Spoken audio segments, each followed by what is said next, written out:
Welcome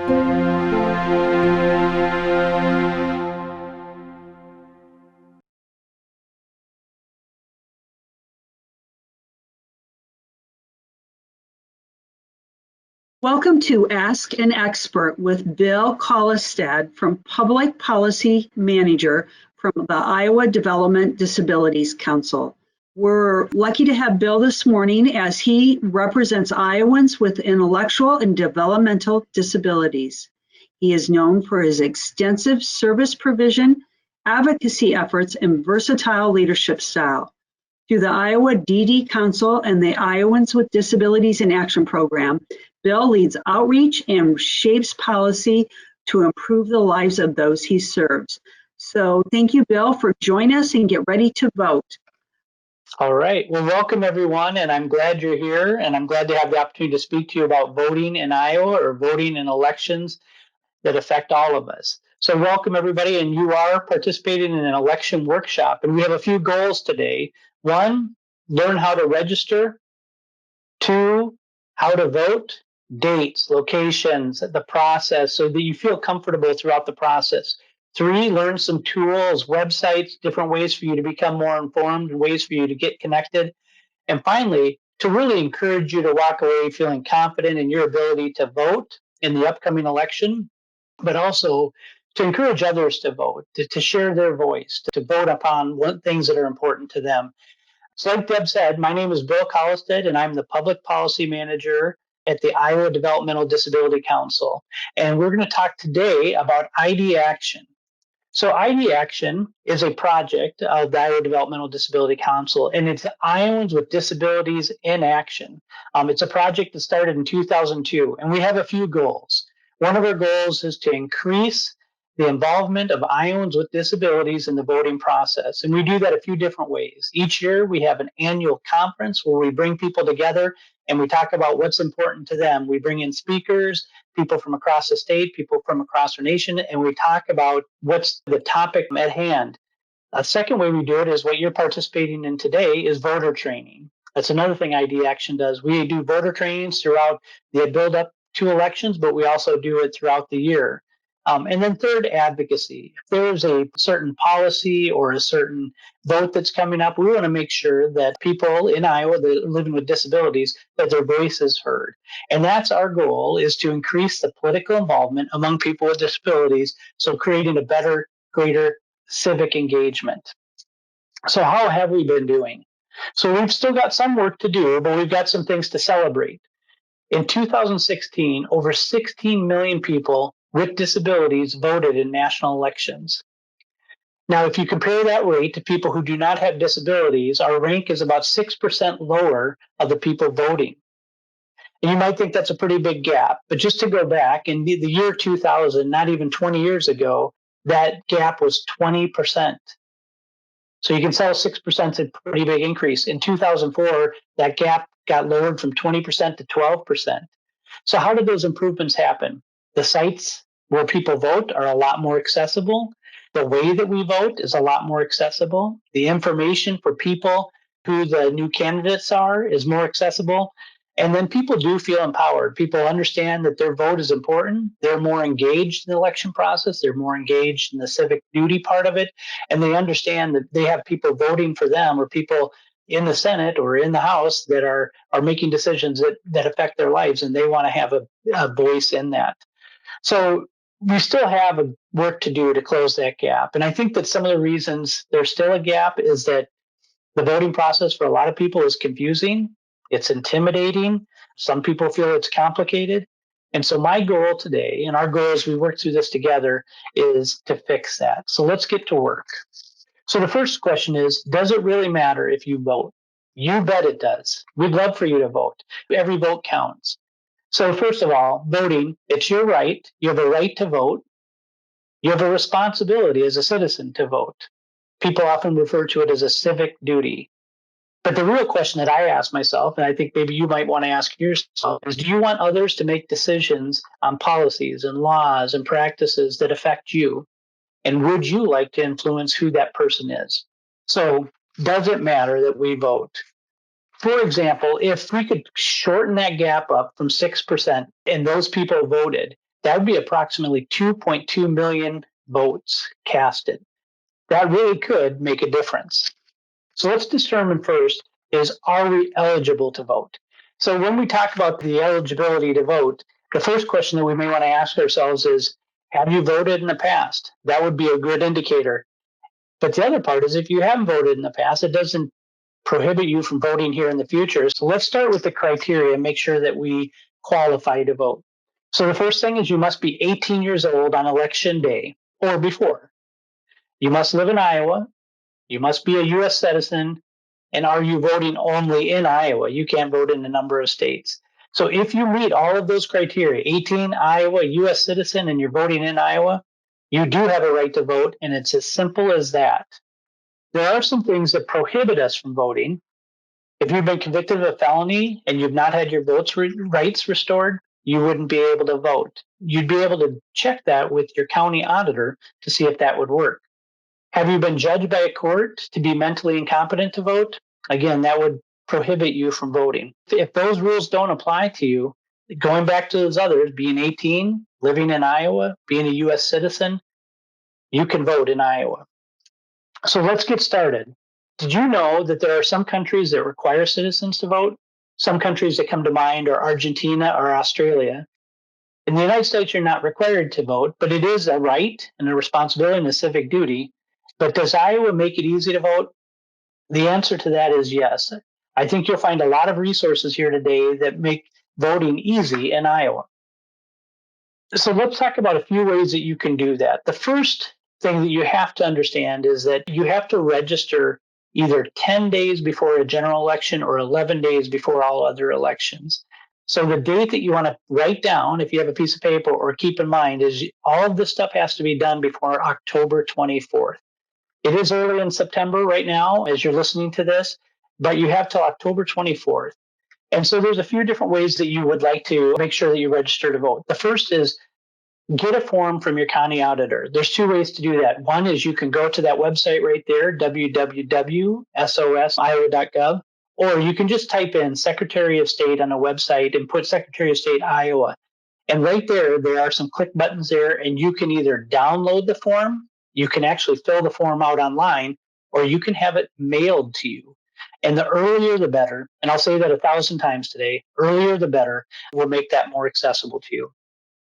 The second thing that you would need to do is you need to prove who you are and where you live. And again, if you visit the Secretary of State website, that will show you how to go about doing that form and making sure that you have that information. But there's a few things that you want to have with you when you go to get that form. Is you want to have a driver's license. If you don't have a driver's license, you can be issued a state ID.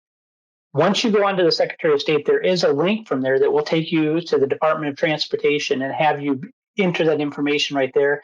And they will submit, as long as you verify your information there, they'll send that ID to your house. And it makes it pretty simple. There are other ways. If you go down to your county auditor's office with information, you could bring a utility bill, a cell phone bill, your current bank statement, other ways that demonstrate that you are a citizen here in Iowa. I have a video here I want to share that I think will make the process and kind of explain what's going on there a little easier. So, hey, Tim here, your county auditor. Are you registered to vote? You can't vote if you aren't registered. This election will affect issues that are important to you. It'll affect the future of your children. If you don't vote, other people will make those decisions for you. Contact me, your county auditor, to find out if you are registered to vote. Do you know if you're registered to vote in the right place? Contact the county auditor in your county to find out. Go to iowaauditors.org and click on the county you live in. Use the contact information to make sure you're registered at the address you currently live at. That's important. That's the law. It's easy to get registered. You can get a form online at the Iowa Secretary of State's website, sos.iowa.gov. Let's check one out. Hello, Tim, the professor. Just follow the instructions on the form. Clearly fill in your information. Clearly fill in your name. Clearly fill in your address, then carefully read the registrant affidavit because you are swearing under penalty of perjury that you meet the requirements listed. Then sign and date the form and mail it off to me, your county auditor. Or in Iowa, you can now register to vote or update your registration online. This will save you time at the polls on Election Day. If you have an Iowa driver's license or non-operator ID, go to the Secretary of State's website and look for electronic voter registration. Then you don't even have to leave the comfort of your own living room. Hi, I'm Bill Peterson, Executive Director of the Iowa State Association of Counties. County auditors in Iowa will be happy to help you get registered to vote. Be sure to watch all 3 of our election videos to learn how county auditors bring you free, fair, and honest elections in the state of Iowa. How'd you get in here? This has been a production of the Iowa State Association of Counties about voting in the state of Iowa. This is part 1, how to register. Remember, these videos pertain to voting in the state of Iowa. Election laws vary from state to state. Thank you to the Secretary of State's office, the State Law Library, the Capitol Complex, and the Octagon Center for the Arts for their assistance and cooperation. So another question that continues to be asked is, I heard Iowa has a voter ID law. What does that mean for me? And we talked a little bit earlier about getting your driver's license or getting a state ID. Those are all things that you still have plenty of time to get done. You can go to the Department of Transportation or call ahead to see if that will be helpful. What if I don't have an ID? If you don't have an ID issued through the Iowa Department of Transportation, you'll need to get a voter ID card for free, and you can get that automatically. So back in 2018, they started to ask you to show your ID when you came to the polls. But in 2019, it became a requirement. This is what this may look like. You require online at the Secretary of State's website or at your county auditor, and you'll get a letter in the mail that looks like this. It says Secretary of State. It has your name. You're going to want to be looking for it. It will arrive with an envelope, and it will say, here's your information. Once you get that, it will have your name, address, and a PIN number. But one of the key things you have to do is you have to make sure that you sign it. And that's been in the news quite a bit, so I want to kind of take the scariness off that. What is the signature verification, and how does it work? Once you come in to vote and you have your signature card, it could happen that an election official feels like there's something amiss. They could ask or they could challenge a voter to believe the voter is not the person on the identification card. At that time, the election official can use a signature on the ID, which you'd have with you as part of their review. But election officials will be instructed to not reject a ballot based solely on a signature. Basically, the law says there has to be a signature on there and that they have an opportunity to verify that. Another question that gets asked is, okay, so I'm all set. How do I get information on the election? Who do I vote for? Where do I get the information?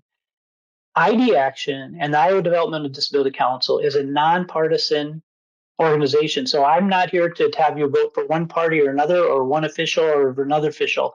My job is to make sure that you have general information so that you can make your own choice. But a lot of people don't vote because they don't feel, or they feel uninformed. I would encourage you, there's a lot of ways to get information. First, I want to lift up a project of the Iowa Developmental Disability Council, and that's Iowa. It's called InfoNet, Iowa's Disability Policy Resource. And what you'll find there first is all policies related to people with disabilities. We have newsletters that come out 5 or 6 times a year. We have policy updates that come out on a regular basis if something comes up. We also have in there, which would be more than just disability related, we have links to all the legislators that are in the state of Iowa, then also on the federal level. You'd be able to read about those candidates, what parties they belong to, how they voted in the past, but also what committees they're on. And again, these candidates are really accessible for you on the Iowa InfoNet website. In addition to that, the Secretary of State has all current people running for, or I guess all offices that are open. And that would be a great way for you to determine who's running. And it tells you a little bit about those candidates. And then you can follow those links to their candidate websites. In addition to that, talk to your friends, talk to your neighbors, talk to people that you know and trust, and kind of find out how they're thinking about voting. I would encourage you, there's a lot of information out there, so you want to give yourself time to kind of go through it, but don't be intimidated. You know what's important to you. You know the things that are top of mind for you that you would like to have people concerned about or voting for, and that's how you select your candidate. So let's talk about, as we're kind of wrapping up here at the end, what are my rights and my responsibilities as a voter? So first of all, we've talked about this from the beginning. It is your right to vote as a citizen. You meet all those qualifications and you have a vote, you have a voice, and it's important. You have a vote to vote independently and privately, meaning when you go to the poll or if you do it absentee voting, that's between you and sending in that vote. That's not for anybody else to see, but you can do that privately and independently.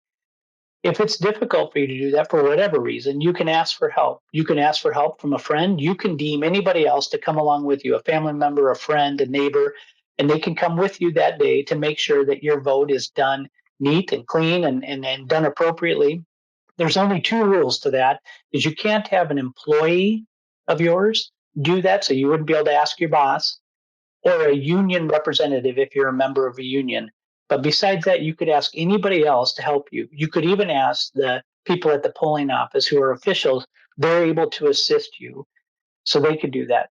The third thing, you have the ability or you have the opportunity to ask for an accessible polling location. If for whatever reason you're not able to get into the polling location the way that you would like to, call ahead to your county auditor, call the polling location that day, and they'll be able to help you.